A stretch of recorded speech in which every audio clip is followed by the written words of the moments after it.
Hi there, today we're going to demonstrate how to change a shower head and a shower hose.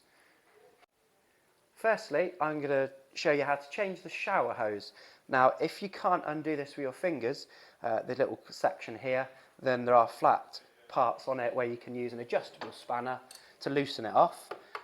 And don't forget, when you do put the new hose on, which is doing the opposite of what I've just shown you, don't forget to use a little washer.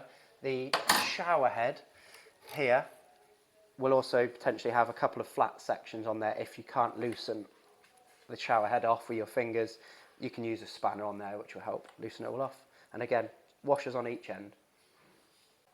When buying your hose, there's a few things to consider. The length, so you can go anywhere from 1 metre all the way up to 2 metres. Your average length is about 1.5 metres.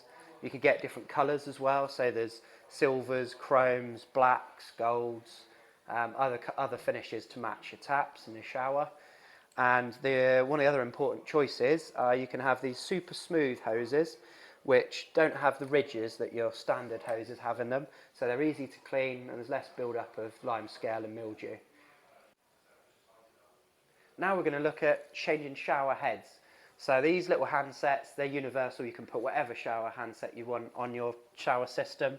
Like I've mentioned before, you can just unscrew it here, or if it is too tight there's a couple of flat sections on this cone that you can put a spanner on to loosen it off. So those shower handsets are pretty easy to change over.